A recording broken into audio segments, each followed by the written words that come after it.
Salut à toutes et à tous, j'espère que vous allez bien, moi ça va plutôt pas mal. J'ai reçu ça, je suis rassuré, je l'ai bien reçu parce que j'avais un petit peu peur. Ils étaient censés venir avec un camion de 19 tonnes, juste pour 3 machins comme ça. En fin de compte, ils sont venus avec un petit camion, ça m'a un peu rassuré parce que c'était le bordel. Bon, on va y aller direct. Il s'agit de batteries. C'est ok, il y a deux batteries et un contrôleur. Vous allez voir, je vais vous faire un tour rapide. Vous en avez certainement déjà entendu parler sur internet. Je vous avouerai que c'est un choix que j'ai fait. Il y en a certains qui vont me dire oui, c'est pas ça qu'il fallait faire, c'est pas ça qu'il fallait prendre. Pas envie trop de me prendre la tête, j'avais pas envie de passer par un onduleur hybride ou des choses comme ça. C'est sûr, ça aurait peut-être été moins cher, plus rentable. Je vais pas partir d'ailleurs même du tout sur la question de la rentabilité. Moi je pars sur une question de confort. Si j'achète ça, c'est pour du confort.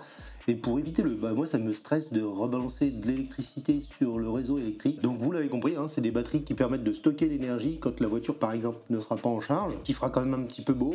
Plutôt que de rejeter l'électricité sur le réseau EDF, de perdre cette électricité, elle va aller dans ces deux grosses batteries par l'intermédiaire de ce truc-là, et piloter grâce à ce truc-là. Je vous ai synthétisé le truc, vous verrez qu'il y a plein de gens qui en parlent, les youtubeurs sont toujours dithyrambiques, c'est la solution parfaite, c'est la solution la plus aboutie. Moi j'ai quand même des doutes, on verra bien, visiblement pour certains ça fonctionne bien, pour d'autres ça fonctionne moins bien. J'espère que pour moi ça fonctionnera correctement.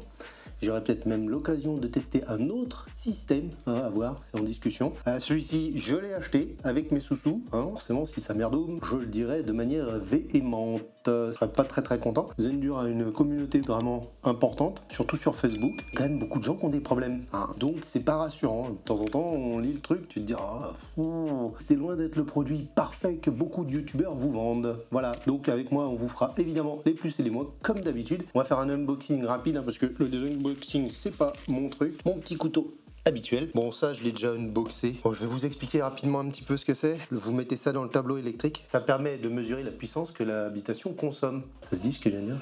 Ça permet de mesurer la consommation de l'habitation et éventuellement de deux autres appareils, parce qu'on peut mesurer 3 appareils ici, parce que je suis en monophasé. Il est compatible avec du triphasé. Bon, les gens qui ont fait des tutos là-dessus, pas me prendre la tête à vous expliquer comment ça s'installe. Alors, j'ai acheté ça chez Mater France au Black Friday. Ça valait le coup. Enfin, ça valait le coup, j'en sais rien. De toute façon, c'est comme pour les panneaux.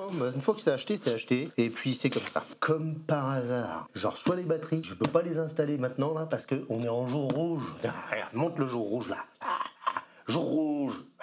Bon, demain on est en jour blanc, ça ira. L'unboxing du futur. Vous allez voir mes réactions en live. Bon, c'est... Putain, c'est lourd, Et là, il y a encore des choses dedans. Il y a des trucs qui me dérangent déjà. Et ouais, je suis un relou, De toute façon, je vous ferai mes petits plus et mes moins. C'est quand même un bel objet, entièrement métal. Aïe. Des striures, j'imagine, pour évacuer la chaleur. Il y avait la notice en dessous. Hyper 2000 Hybrid Inverter User Manuel. Alors, ce qu'on appelle un inverter, c'est un onduleur.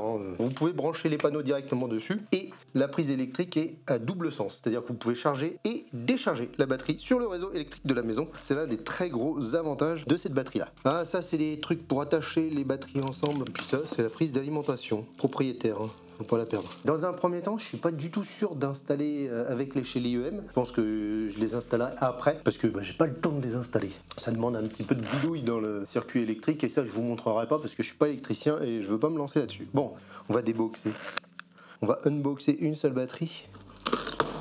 C'est très bien emballé, il y a rien à dire là-dessus, c'est propre. Par contre, ça va être relou. Putain, pas très intelligent ce que je suis en train de faire. Bon, c'est super bien emballé, Au final, elle n'est pas si grosse que ça. Ça, qu'est-ce que c'est ? C'est pour l'accrocher. Bon, ça va, c'est un petit peu plus petit que ce que je pensais. Il y a des petites poignées. Ça pèse un petit peu son petit poids. Voilà, encore un manuel. C'est correct au niveau de la taille. Ouais, c'est très simple, l'installation du bordel. C'est du plug and play. Alors, pas dans le bon sens, la batterie. Dans l'autre sens. Alors ça se replie, ça c'est propre. Alors ça peut se mettre dehors, c'est des trucs qui s'installent dehors. Faut d'abord dévisser ça. Dans le premier petit sachet, il y a la petite clé. Au début, j'avais un petit doute. Je fais, quand même, Et du truc, ils te mettent pas la clé, voilà. Bon, c'était juste pour dire qu'il y a la petite clé directement dedans et qu'il faut bien défaire ça. Bon, ça c'est relou. Surtout quand on n'a pas besoin. J'ai tout dépaqué. Faut pas essayer de la poser directement comme ça. Ils disent qu'il faut faire comme ça. Ah. Voilà. Petit capuchon. Ok. Attends, peut-être un capuchon en dessous aussi. Ok, vous pouvez passer. Eh, mine de rien, ça, personne ne vous l'a dit, ça. Voilà, ça vous évitera de faire les mêmes conneries que Geek. Ça marche mieux quand on enlève les trucs, hein. Une vis, c'est barré. Alors, qu'est-ce que c'est relou, ça? Voilà. Bah, c'est beau, hein? Ah, bah merde, elles sont en route. Moi, je voulais pas que tu te mettes en route, copine. C'est pas une vis? C'est un truc comme ça. Ah, c'est une patte? C'est une patte de caoutchouc. Ah, c'est peut-être ça. Ah là, c'est remis. Je vais la défaire parce que j'ai pas envie qu'elle clignote, je sais pas ce qui est fou. Maintenant, on va la mettre en route. On est en heure creuse, on va pouvoir installer Monsieur Zendu Reaper 2000. C'est parti. Une belle notice pour une fois. Alors faites attention parce que les boutons, ça veut pouvoir dire plein de choses. Si t'appuies une seule fois, ça affiche le niveau de batterie. Si t'appuies pendant 2 secondes, ça l'allume. Si t'appuies pendant 3 secondes, ça réinitialise le Wi-Fi. Alors attention, faut pas se planter entre 2 secondes et 3 secondes. Bon non, puisque 2 secondes c'est pour l'allumer. 6 secondes c'est pour l'éteindre et 10 secondes c'est pour le réinitialiser. Donc attention. Bon, puis il y a toutes les indications de ce que signifie la petite bande de LED. Et là en gros c'est très simple, faut raccorder la batterie, les mettre l'une au-dessus de l'autre et la brancher. C'est ce qu'on va faire. Bon, je la mets là temporairement parce qu'il faut que j'installe une prise là où je veux le poser. Bon, ça pèse son petit poids quand même. Alors on va faire l'astuce qui m'a mieux marché ce coup-ci. Ou pas. Faut pas trop le coller, je crois, au mur.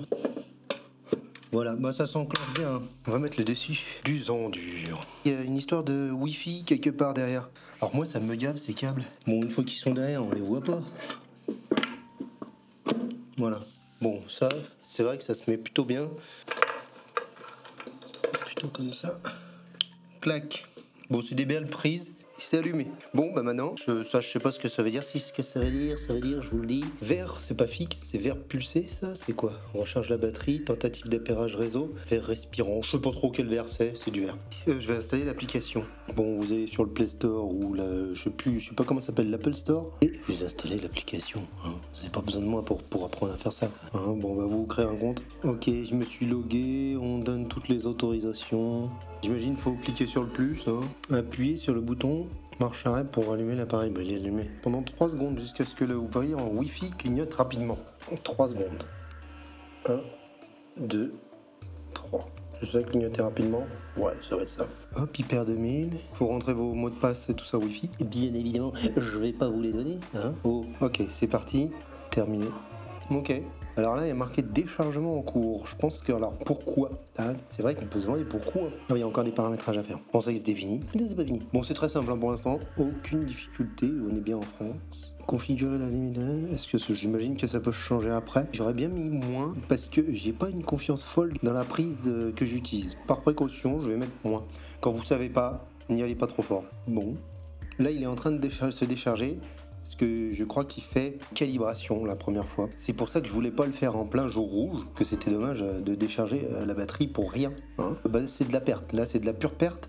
Bon, je vais faire un tour de découverte de l'application. Je vous ferai des vidéos une fois que j'aurai bien compris comment le système fonctionne. Application de critique. Hein. Mais là, dans l'absolu, je vais juste faire un petit tour et on fera le point plus tard. Bon, les statistiques, bah là on va pas à grand chose hein, forcément. En plus voilà, vous voyez, c'est pas forcément très intéressant pour l'instant. Plan énergétique, ça, je me pencherai dessus. Ça apparemment c'est pour dans les pays, pas en France quoi.